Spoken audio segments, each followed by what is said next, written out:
Welcome back, everyone. We're diving into the life of a ruler who's been called both magnificent and a lawgiver. Suleiman, right. Yeah, Suleiman the Magnificent, or maybe we should say Suleiman the lawgiver. We've got some Wikipedia excerpts, and Oh, Wikipedia. as a starting point, Yeah. right, to see what we can uncover about this Ottoman Sultan. It's amazing how history remembers people so differently. Yeah. Depends who's telling the story, huh? Totally.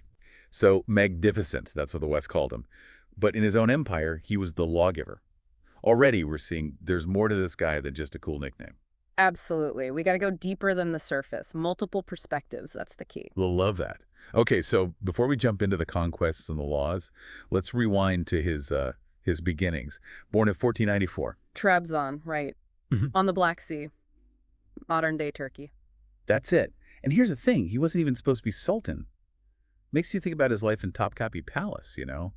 Like, what kind of education does someone who's not the heir apparent get? Interesting question, right? But it seems like even non-heir princes got some serious training. Science, history, military stuff, all that. Wow. So even if you weren't first in line, you were still prepped for leadership. Exactly. It's like they knew power could shift. Got backups ready, right? Makes his friendship with Pargali Ibrahim even more interesting. Yeah, Ibrahim. Greek slave, converts to Islam, becomes Suleiman's super close advisor. Yeah.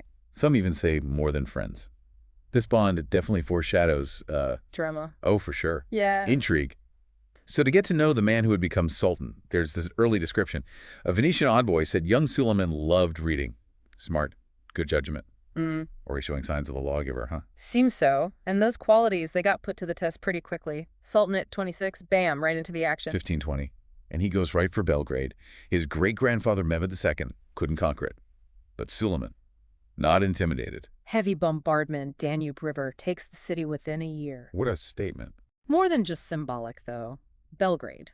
It controlled trade. It was the gateway to Europe. Taking it opened up everything for the Ottomans. Ambitious from the get-go. But before we go deep into his European conquest, there's another big win. Rhodes. The Knights Hospitaller. Ah, yes. The Siege of Rhodes. 5 months of struggle. Really shows Ottoman strength, you know. These knights, they weren't messing around, controlling Rhodes for ages. A tough opponent. But Suleiman, he built a whole new fortification, Marmaris Castle, just to support the siege. Commitment, He was playing chess, not checkers. Thinking several steps ahead. logistics, preparation, that was Suleiman. Not just a warrior king, but a strategic mind. And it pays off. Rhodes falls. Ottoman control of the Eastern Mediterranean gets even stronger. Suleiman's rep as a military genius, soaring. But then his attention shifts back to mainland Europe. Hungary calling. 1526, the Battle of Mohawks. A turning point, you could say. Suleiman leads the charge. Ottoman forces crush the Hungarian army, reshaping the map of Europe right there. Absolutely. But there's this anecdote. After the battle, they find the body of King Louis II and Suleiman. He's sad. I read that too. Like, genuinely bummed. Not my wish for him to be cut off so young, something like that. Exactly. It's a reminder, amidst all this conquest, there's a sense of Honor. honor. Yeah, maybe even empathy. It complicates things, you know? For sure. It's not just black and white. Anyway, victory at Mohawks, it leads to Ottoman control over a lot of Hungary, sets the stage for future clashes. Those Habsburgs, they're watching. Oh, yeah, a rivalry brewing. But it wasn't all smooth sailing back home either. Rebellions in Anatolia, and always that tension with the Safavid Empire. The Safavids, Persia. That wasn't just a border dispute, right? This was more like... Clash of civilizations, Yeah. empires, religions, ideologies, the whole shebang. Safavids, Shia Muslims, Ottomans, Sunni. Right, adding fuel to the fire. But it wasn't just faith either. We're talking trade routes, resources, that good stuff empires fight over. Iraq was a big sticking point, wasn't it? Especially Yeah. Baghdad. Who controls that city? Crucial for both sides. Absolutely. And in the 1530s, things get really heated. You have that governor loyal to Suleiman, executed in Baghdad. Another governor defects to the Safavids. Not good. Powder keg situation. Totally. And in 1533, boom, Suleiman sends his Grand Vizier, Pargala Ibrahim, to sort things out. Ibrahim, remember, this is his close confidant, almost like a brother to him, shows the trust Suleiman had in this guy. Big time trust. And Ibrahim, he delivers. Retakes Bitlis, a strategic city, and then captures Tabriz, walks right in. Ottoman power on full display. Wow. But the next year, Suleiman joins the party and they push deeper into Persia. But here's where things get tricky. Shah Tahmasp, the Safavid ruler, he's not playing by the usual rules. Shah Tahmasp, clever guy. Instead of head-to-head battles, he's all about harassing the Ottomans. Scorched earth, retreating into those tough Persian mountains. He knows the Ottomans, with their massive army, are going to struggle with supplies and the harsh environment. Classic guerrilla warfare, huh? Smaller, agile force against a lumbering giant. Exactly. And it worked. The Ottomans had a hard time adapting. They had some wins, yeah, like capturing Baghdad in 35. Big win, right? Huge. Baghdad, major trading hub, religious significance for Sunni Muslims. Suleiman even restores the tomb of Abu Hanifa, the founder of the Hanafi school of Islamic law. Smart move. Legitimizes his rule even further. Always playing the long game. Controlling Baghdad, it's not just a military victory for him. It's about being a protector of Sunni Islam, claiming that legacy of the Abbasid Caliphate. Heavy stuff. So even while at war, he's thinking about his image, his place in history. But did taking Baghdad end the conflict with the Safavids?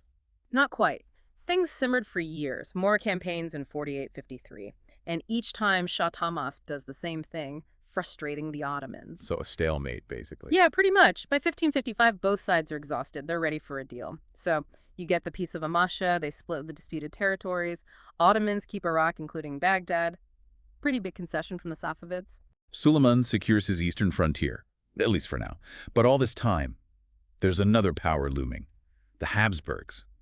They're controlling huge chunks of Europe, Spain, the Holy Roman Empire, a threat to Ottoman ambitions in the Mediterranean. The Habsburgs, yeah, forced to be reckoned with. And their leader, Charles V, he's ambitious, militarily skilled. Clash of the Titans brewing. This rivalry, it's going to play out on land A and D Sea, shaping the whole 16th century. And at sea is where we see Suleiman making these bold moves. He's building a navy to challenge European dominance. And for that, he needs someone special, someone daring, cunning, who gets naval warfare. Enter Barbarossa. Barbarossa, the name that sent chills down the spines of sailors across the Mediterranean. Brilliant admiral. Started as a privateer, rose through the ranks, became the Kapitan Pasha, Grand Admiral of the Ottoman fleet. Suleiman tells him, rebuild the navy, make it modern. And boy, did Barbarossa deliver. Transform the Ottoman navy into a fighting machine. He captures Tunis from the Spanish, crushes the Holy League fleet of Preveza. Ottoman naval supremacy for decades. Like their own Sir Francis Drake, but way more successful. Great comparison. And because of Barbarossa, Suleiman's power goes way beyond land. He can challenge the Habsburgs at sea, control trade, even launch stuff in the Indian Ocean. Which brings us to another wild card, the alliance with France. Francis I, the French king, sees in Suleiman a powerful buddy against their common enemy, the Habsburgs. Talk about realpolitik. The Franco-Ottoman alliance, it really messed with people's heads back then. Two powerhouse rulers, different cultures, religions teaming up. Military campaigns, ambassadors, trading favors. And it wasn't just about Europe. This alliance had ripples in North Africa, too. Oh yeah, French support helps the Ottomans spread their influence along that coast. They take Tripoli in 1551, becomes a haven for their corsairs. Corsairs, basically state-sanctioned pirates, right? Pretty much. Disrupting trade, raiding Christian ships. Not always a pretty sight. Makes you think about, well, the messy side of empire building. Adds another dimension to how we see Suleiman's reign. Conqueror, lawgiver, but also a diplomat. Pragmatic, makes alliances even across religious lines. But some of his methods, definitely questionable by today's standards. It's a reminder we got to judge historical figures in their own context. The good, the bad, the complex. Only then can we understand these people who shaped our world. Well said. But let's switch gears now. We've talked battles, alliances, even a bit of palace drama. Time to explore why Suleiman was called the lawgiver in his own empire. What was so special about his approach to law, especially in an empire as diverse and huge as the Ottomans? So the Ottoman legal system was already pretty complicated, right? You have the Sharia, Islamic law, the religious stuff. But alongside that were the canons, basically the Sultan's decrees, like pronouncements by the ruler himself on all sorts of things. So where does Suleiman's reform come in? Was he trying to get rid of old laws or make up new ones? More about organizing, really. See, these canons, they'd been piling up for centuries under previous sultans. Suleiman saw the problem. Too many laws, contradictions, no consistency across the empire. Can you imagine the headache? Yeah, different laws in different provinces. Yeah. Chaos. Exactly. A unified legal code, that was the goal.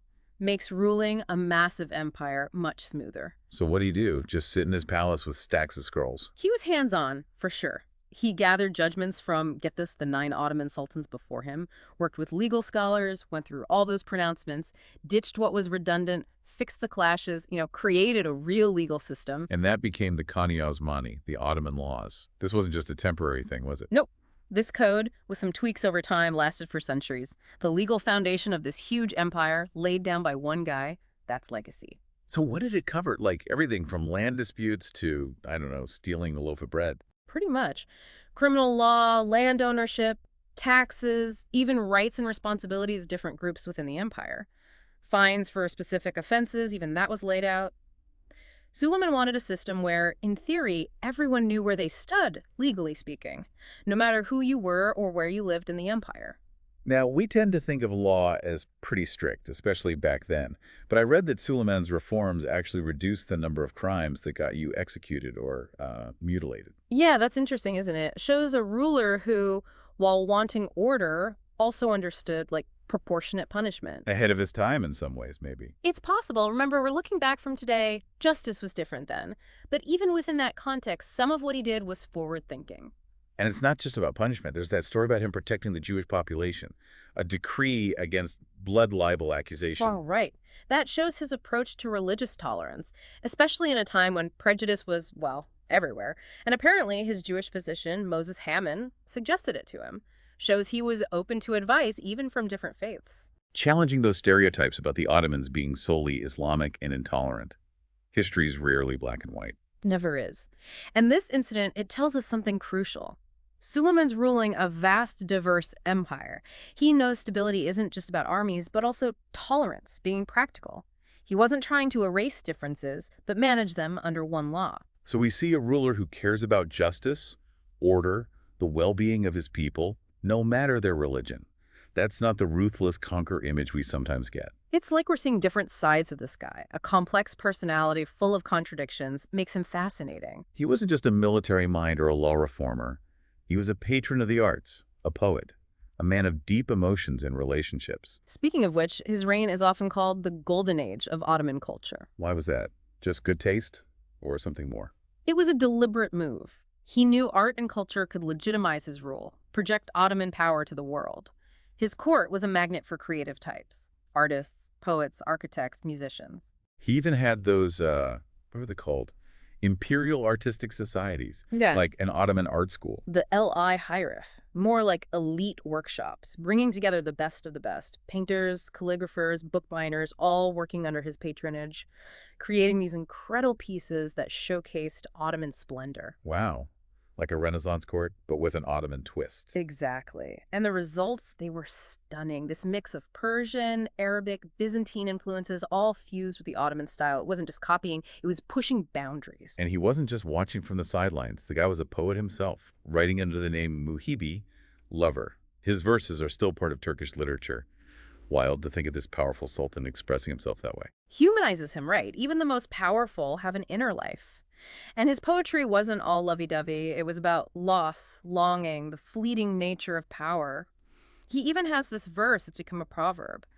The people think of wealth and power as the greatest fate, but in this world, a spell of health is the best state. What men call sovereignty is a worldly strife and constant war. Worship of God is the highest throne, the happiest of all estates. That's deep. Like, he gets it. Real happiness isn't just stuff or even being in charge. Coming from him, that hits different. It does. Shows a level of humility you don't always see in powerful people. But we can't talk Ottoman art and architecture without mentioning the master of Memar Sinan. Ah, Sinan, a visionary. He didn't just design buildings, he designed hundreds of them. Mosques, palaces, bridges, you name it. He shaped the whole Ottoman landscape. The Süleymaniye Mosque in Istanbul, that was his masterpiece. It's one of the most impressive examples of Ottoman architecture. Grand, elegant, the whole package. And Sinan, he wasn't just about looks, he was a master engineer too. Those buildings, they were built to last. Amazing to think. They did all of that without modern technology. The skill, the ingenuity, it's mind-blowing. Oh, and here's a fun fact about Suleiman. He loved tulips, like obsessed with them. Really, that's kind of cute. It is. This mighty sultan, conquering empires, crafting laws, also had a soft spot for flowers. Makes him more relatable somehow. It does. Those little details bring history to life. Okay, but speaking of love, let's talk about Hürrem Sultan. The woman who stole Suleiman's heart became his legal wife. A huge break from tradition. Hurrem Sultan, or Roxolana, as she was known in Europe, her story is wild. Ambition, intrigue, and love all rolled into one. And to understand it all, we got to step into the world of the Ottoman harem. A place of beauty, but also, let's be real, power struggles galore. High stakes. Okay, the Ottoman harem. I gotta admit, I'm picturing like those movie scenes, silk drapes, beautiful women everywhere, secrets being whispered. It was definitely more than just lounging around. The harem was like its own society, almost a mini empire. Right, so it wasn't just the Sultan's wives and Consorts, concubines. right, all those terms. It was their kids, mothers, female relatives, servants, a whole world in there. Absolutely. And it had its own rules, hierarchies, the whole 9 yards. And right in the middle of it all, Hurrem Sultan. She wasn't just a favorite. She became Suleiman's legal wife. The first Haseki Sultan. What does that even mean? Why was that such a big deal? So Haseki Sultan, it's like the top consort, the official wife, a position of serious power. Before Suleiman, sultans had favorites, sure, but rarely made them their legal wife. This was different. Changed the whole game at court. It's like a Cinderella story, right?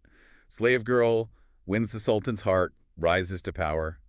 But I bet it wasn't all sunshine and roses. There had to be some jealous ladies in the harem. Oh, definitely. Tension was brewing. Don't forget, Mahidevran Hatun, another consort, mother of Shahzadi Mustafa, Suleiman's eldest son. She was a big deal before Hurrem came along. Right. So you've got these two powerful women, each with their own goals. And then there's the whole who's going to be the next Sultan thing, succession. Always a touchy subject in these dynasties. Understatement. There wasn't a clear system like eldest son automatically inherits. That led to a lot of, well, power grabs, different factions backing their favorite prince. And where does Hurrem fit into all this? Was she involved in these succession shenanigans? Oh, yeah. And this is where history gets a little blurry. Lots of rumors, gossip. She was ambitious, that's for sure. Wanted one of her sons to be sultan. Stories about her plotting against Mustafa, spreading rumors about his loyalty, maybe even trying to poison him. Hard to say what's true, but she was definitely a key player in the drama. Sounds like a soap opera. Whispers, poison, betrayals. The stakes were huge. We're talking the future of an empire, and if you lost, let's just say it wasn't pretty. Speaking of, poor Mustafa, eldest son, seemed like the obvious heir. What happened there? Tragedy, basically. 1553, Suleiman's on campaign against Persia, calls Mustafa to his tent. Pretty normal thing, sultans did that, like strategy talks, father-son bonding on the battlefield. But at this time, it went very wrong. Suleiman, he'd heard those rumors about Mustafa plotting against him, probably fueled by Hurrem and her crew. And he ordered his son's execution. Wow.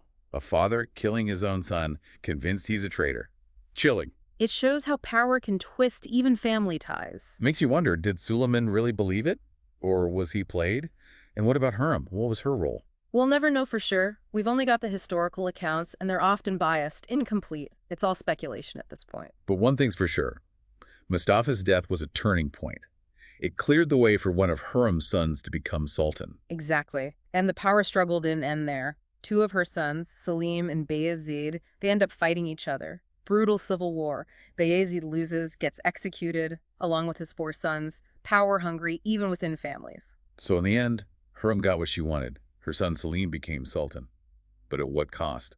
She saw her stepson, even her own son, killed. All because of the very power game she was playing. It's kind of tragic, isn't it? This woman who breaks the mold, rises to the top, and it ends up destroying her family. Makes you think, was it all worth it? But let's go back to Suleiman. Conquests, laws, art, personal life, we've covered a lot. What about his final years? How did it all end for this legendary sultan? Even in his late 60s, the guy was still leading armies. 1566, he goes after Sigetvar, a fortress in Hungary. Adding to the empire, never stopped. Wow, still in the saddle, literally. Yeah. Didn't want to just rule from the palace, huh? Nope. But this campaign, it was his last. He dies during the siege, probably natural causes. He was 71. But get this, they kept his death a secret for weeks. Wait, why would they do that? Wouldn't that freak everyone out? Sokolu Mehmed Pasha, his grand vizier, he was smart. He knew announcing the Sultan's death could, demoralize the troops, cause chaos back home. So they kept it quiet until Selim II was safely on the throne. That's crazy. Imagine trying to keep that secret back then. It shows how organized the Ottomans were. So how was his burial? I bet it was a huge spectacle. Oh, yeah. Big ceremony. Body taken back to Istanbul. Buried in a fancy mausoleum at the Suleimani Mosque. Fitting place for the guy who built it. But there's a twist. His heart, And some other organs, they were buried separately near Sigetfar, where he died. So even in death, he's connected to the battlefield. It's kind of poetic, right? He spent his life expanding the empire, and he's buried in the very land he was trying to conquer. It sums up his legacy in a way. Complicated. For a long time, he was the ultimate Ottoman ruler, the peak of their power. But these days, historians are taking a different look, seeing the darker sides, the brutality, the palace intrigues. It's like we've gotten to know the real Suleiman, a mix of good and bad, brilliant, but also ruthless, loving, but capable of great cruelty. He was a walking contradiction, and that's what makes history so cool. It's not just dates and names, it's figuring out these complicated people. So after all this, what do we take away from Suleiman's story? Well, it makes you think about how complicated history is, how tough it is to be a leader. Suleiman shows us power, even with good intentions, can go wrong. And it reminds us to look at things from different sides. Don't just accept those simple labels history puts on people. We've covered his wars, his laws, the art, his family drama. It's been quite a ride. Totally. And hopefully our listener is now itching to learn more about this era. There's always more to uncover, Absolutely.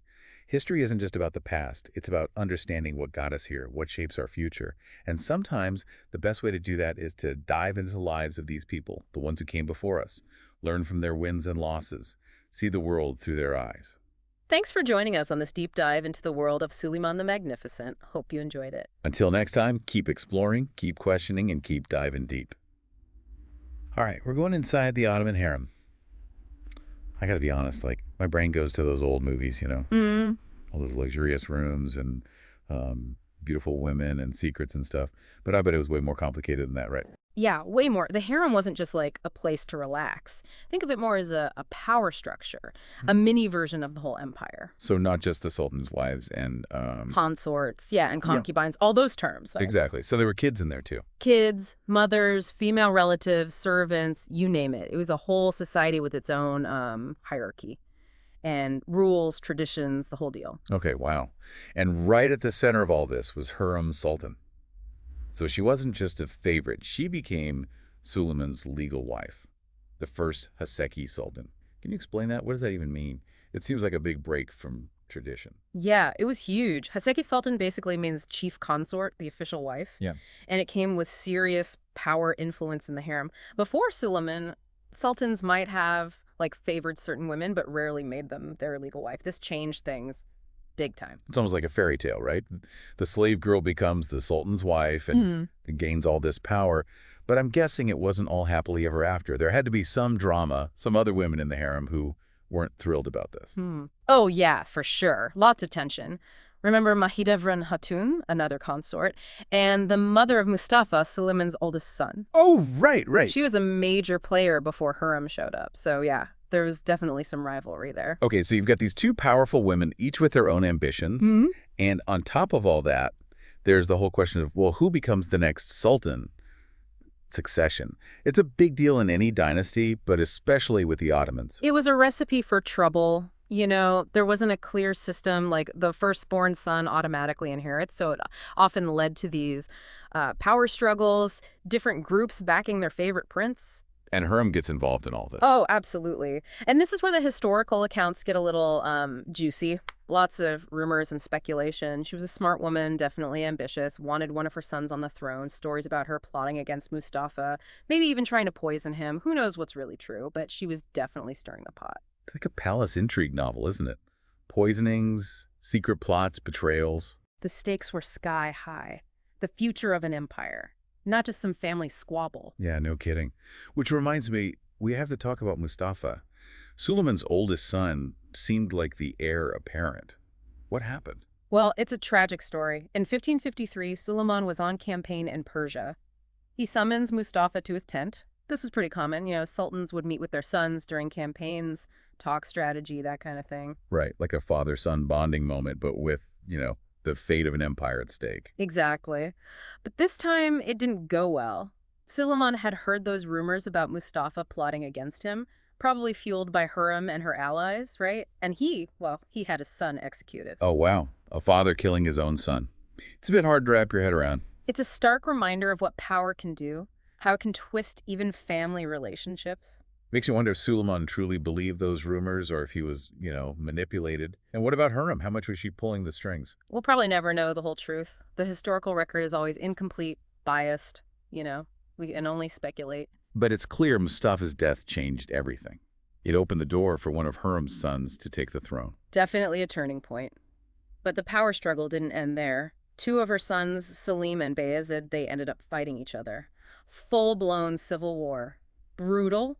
Bayezid lost, was executed, along with his four sons. It shows how power can even corrupt family bonds. So in a way, Hurrem got what she wanted, right? Their son Selim became sultan, but at a terrible cost. It's a sad story. This woman who broke the rules rose to the top, and in the end, it tore her family apart. You almost wonder if it was all worth it. You do. But let's circle back to Suleiman. We've talked about his military campaigns, the laws, his love of art, his family life. It's been quite a journey. But what about his final years? How did it all end for this incredible sultan? So even in his late 60s, this guy was still leading armies. Can you believe that? Seriously, wow. In 1566, he sets out to conquer Sigetvar, a fortress in Hungary. Still trying to expand the empire. He never stopped. Didn't want to just sit back and rule from the palace, I guess. Nope. He was a hands-on kind of sultan, but this campaign was his last. He died during the siege, probably of natural causes. He was 71. But here's the thing. They kept his death a secret for weeks. Wait, are you serious? Why would they do that? That seems like super risky. So Kolu Mehmed Pasha, his grand vizier, he was a clever guy. He knew if they announced the Sultan's death, it could cause all kinds of problems. The troops might lose morale, maybe even chaos back in Istanbul. That makes sense, I guess. So they kept it under wraps until Suleiman's son, Selim II, was safely on the throne. Wow. Imagine trying to keep that a secret. It must have been really difficult. It took a ton of effort, but it shows how organized and disciplined the Ottoman administration was. They could keep a lid on things, even in a situation like that. So what about his burial? Imagine it was a pretty big deal. Oh, it was a huge ceremony. The body was taken back to Istanbul, buried in a magnificent mausoleum at the Suleimani Mosque, which makes sense, right? Yeah, the mosque he had built. Exactly. It was a fitting final resting place. But here's a little twist. His heart and some other organs, they were buried separately, near Sigetvar, where he died. So even in death, he's connected to the battlefield, the place he was trying to conquer. It's almost poetic, isn't it? This powerful sultan who spent his life expanding his empire ends up being buried in the very territory he was trying to take. It really does sum up his legacy. Complicated, full of contradictions. For a long time, he was seen as the ultimate Ottoman ruler, the one who brought them to their peak. But these days, historians are taking a more nuanced view. They're looking at the downsides, too, the violence of the conquests, the palace intrigues that led to, his own sons being killed. Right, like we've uncovered a more human side of him. He wasn't just this, larger-than-life figure. He was a real person with flaws and all. Exactly. He was brilliant but ruthless, loving but capable of incredible cruelty. He was a walking contradiction. And that's what makes history so interesting. It's not just about memorizing dates and names. It's about trying to understand these complex people. It is. So after all this, what do we take away from Suleiman's story? What have we learned? Well, for me, it's a reminder that history is never simple, and being a leader is hard. Suleiman's story shows how power, even when you have good intentions, can have terrible consequences. It also shows that we need to look at things from different angles, not just accept those simple labels that history puts on people. That's so true. We've talked about his wars, his laws, the art he loved, all the drama in his family. It's been a wild ride. What a deep dive. It really has. And I hope it makes people want to learn more about this period of history. There's always more to explore, Totally. And I think the most important thing is to remember that history isn't just about the past. It's about understanding what shaped the world we live in today. And sometimes the best way to do that is to, take a deep dive into the lives of the people who came before us. Learn from their triumphs and their tragedies. See the world through their eyes. Thanks for joining us for this deep dive into the world of Suleiman the Magnificent. It's been a pleasure. Until next time, keep exploring, keep asking those questions, and keep diving deep. Tell us what you think about this episode. Thanks for watching, and see you in the next one.